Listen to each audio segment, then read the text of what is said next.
warahmatullahi wabarakatuh. Salam sejahtera bagi kita semua. Salam Om Swastiastu, Namo Buddhaya, Salam Kebajikan. Perkenalkan, nama saya Divka Nosyastania dengan NPM 24041010217 dari kelas F041. Pada kesempatan kali ini, saya akan memaparkan jawaban soal evaluasi akhir semester mata kuliah Teori Administrasi Negara yang diampu oleh Ibu Indira Arundinasari dan juga Bapak Bagus Nuari Harmawan. Pada pemaparan kali ini, saya akan membedah 3 isu strategis dalam lanskap administrasi publik kontemporer, yakni tata kelola pandemi COVID-19 melalui perspektif network governance, analisis program kader Surabaya hebat melalui kacamata New Public Governance, serta komparasi teoretik keunggulan paradigma NPG. Masuk pada pertanyaan yang pertama, yaitu mengapa kasus COVID-19 di Indonesia menggunakan konsepsi network governance. Secara ontologis, kita perlu memahami terlebih dahulu natur dari pandemi COVID-19 itu sendiri. Dalam kebijakan publik, COVID-19 diklasifikasikan sebagai weak problem atau masalah yang sangat jahat. Karakteristiknya adalah kompleks, tidak pasti, lintas sektoral, dan tidak memiliki satu solusi tunggal yang pasti benar. Paradigma administrasi klasik atau Old Public Administration yang hierarkis kaku ataupun New Public Management yang berorientasi pada pasar terbukti gagal merespon kecepatan penyebaran virus ini secara sendirian. Negara juga mengalami research dependency atau keterbatasan sumber daya. Oleh karena itu, Indonesia menggeser pendekatannya menuju network governance. Konsep network governance di sini dimaknai sebagai upaya pengelolaan urusan publik yang tidak lagi didominasi oleh aktor tunggal pemerintah atau state-centric, melainkan melalui jejaring interaksi antar aktor yang saling bergantung. Di Indonesia, model networking yang dikembangkan secara spesifik adalah model pentahelix, yang dimana suatu pengembangan dari triple helix yang melibatkan 5 aktor kunci dalam suatu ekosistem kolaborasi. Selanjutnya, mari kita bedah peran masing-masing aktor tersebut secara komprehensif berdasarkan data empiris. Pertama, pemerintah atau government sebagai regulator dan controller.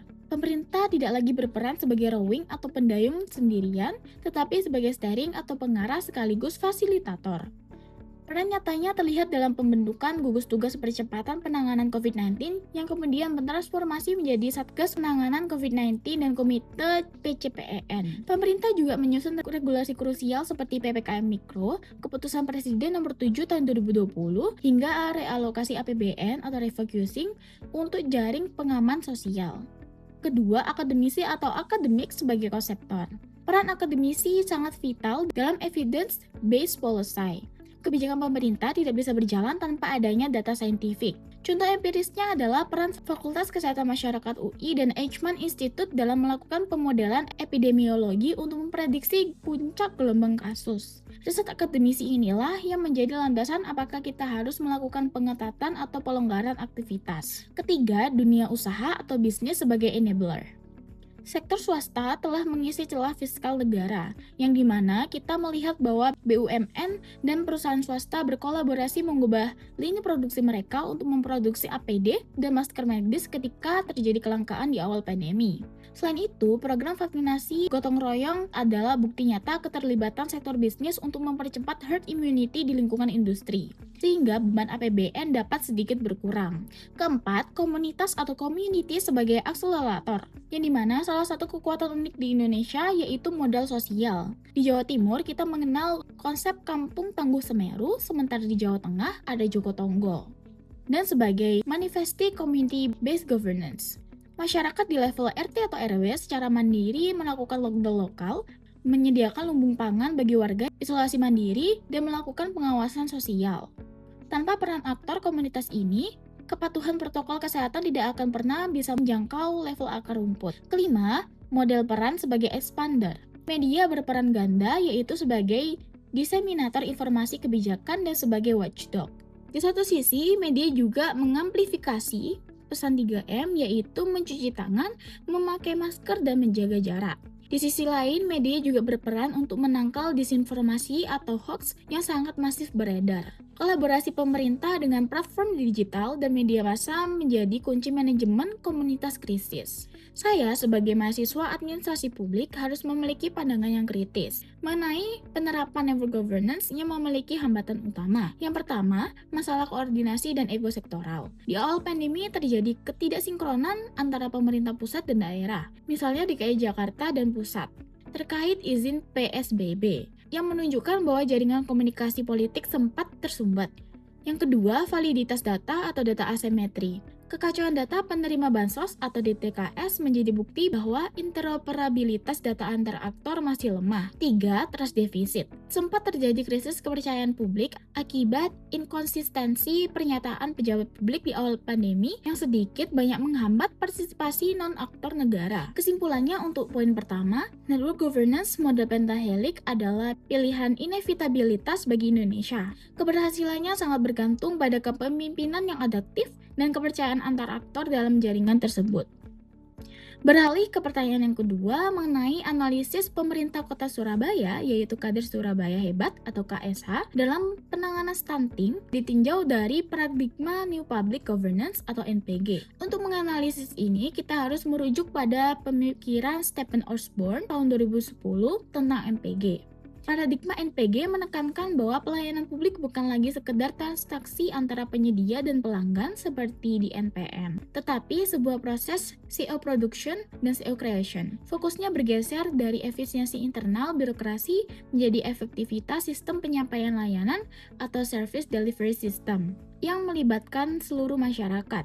Adapun implementasi gagasan NPG dalam KSH, program Kader Surabaya Hebat adalah representasi sempurna dari konsep plural state dalam NPG, di mana aktor negara dan non-negara melebur. Yang pertama, pergeseran masyarakat atau CO production. Dalam paradigma lama, ibu-ibu PKK atau warga hanya dianggap sebagai objek penyuluhan. Namun dalam format KSH, Pemkab Surabaya menempatkan 20.000 lebih kader mitra sejajar atau KO produsen layanan kesehatan. KSH tidak hanya membantu, mereka melakukan pekerjaan deteksi dini stunting yang sebelumnya merupakan domain eksklusif Dinas Kesehatan yang termasuk ke dalam esensi NPG, yaitu adanya pelibatan warga negara dalam proses inti pelayanan publik. Kedua, integrasi teknologi dalam jejaring atau digital governance. Surabaya mengembangkan aplikasi sayang warga. KSH dibekali akses untuk menginput data berat badan, tinggi badan, dan kondisi lingkungan balita secara real time. Dalam teori NPG, teknologi ini berfungsi sebagai boundary spanner atau jembatan penghubung aktor-aktor.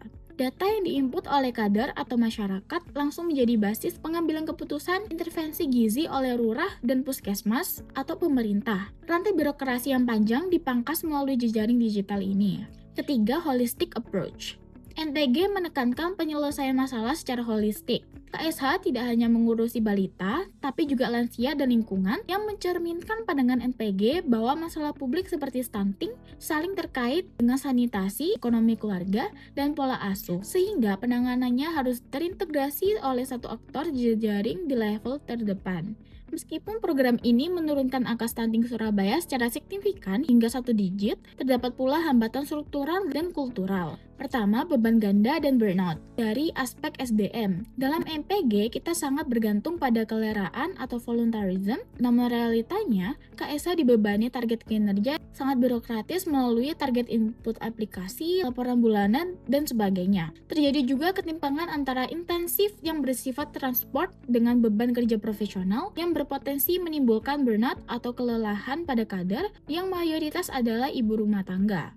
Kedua, kesenjangan digital atau digital device. Tidak semua KSH memiliki literasi digital yang mumpuni, terutama kader yang berusia lanjut. Seringkali terjadi hambatan teknis di lapangan seperti server down atau kesalahan input data antropometri yang bisa mendistorsi validitas data stunting itu sendiri. Ketiga, konflik peran sosial. Sebagai aktor yang berasal dari komunitas, KSH seringkali menghadapi dilema. Di satu sisi mereka adalah tetangga, di sisi lain mereka membawa otoritas negara untuk mengawasi pola asuh warga. Resistensi sering muncul dari orang tua balita stunting yang merasa privasinya terganggu atau merasa tersinggung. Sehingga pendekatan sosiologis kader menjadi sangat diuji. Jadi, KSH adalah bukti empiris penerapan NPG di level lokal, di mana negara meminjam tangan masyarakat untuk menyelesaikan masalah publik, namun tantangan utamanya adalah menjaga keberlanjutan semangat voluntarisme di tengah tuntutan administrasi yang makin ketat.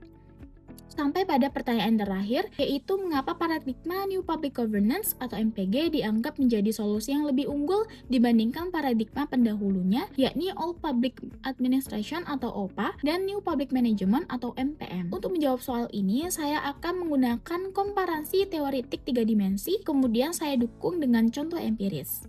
Secara teoritik, yang pertama, dimensi fokus organisasi, yang dimana paradigma OPA atau Weberian fokus pada hierarki dan aturan internal. Kelemahannya adalah kaku dan lambat. Paradigma NPM fokus pada mekanisme pasar dan kompetisi untuk efisiensi. Kelemahannya adalah fragmentasi, yang dimana setiap dinas berlomba untung sendiri-sendiri, tapi melupakan tujuan bersama. NPG juga hadir sebagai solusi dengan fokus pada jejaring atau network dan kemitraan. NPG menyadari bahwa di era ini yang serba digital dan disruptif, pemerintah tidak bisa bekerja dalam silo-silo terpisah. Unggulan NPG adalah fleksibilitas dan adaptabilitasnya dalam merespon lingkungan eksternal.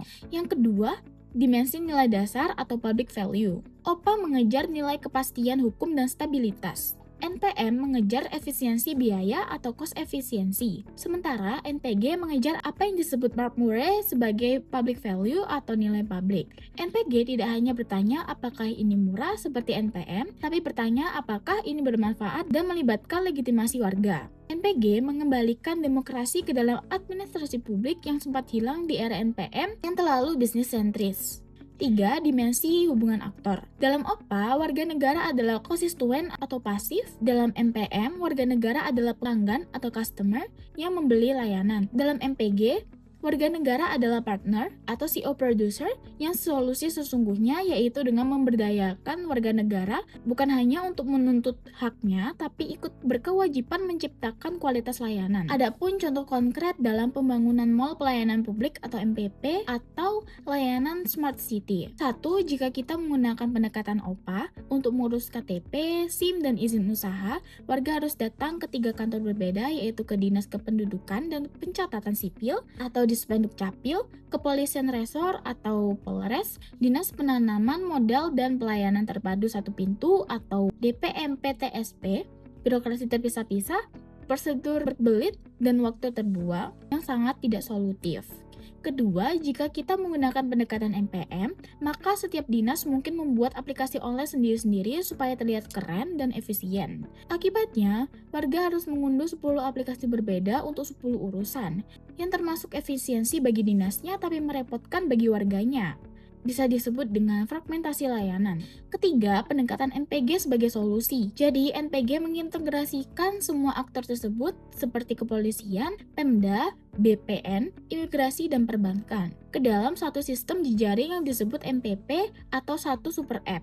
Fokusnya bukan kompetisi antar dinas, tapi kolaborasi untuk kemudahan warga. Dari sinilah akan terjadi pertukaran data, pembagian sumber data, dan tujuan bersama.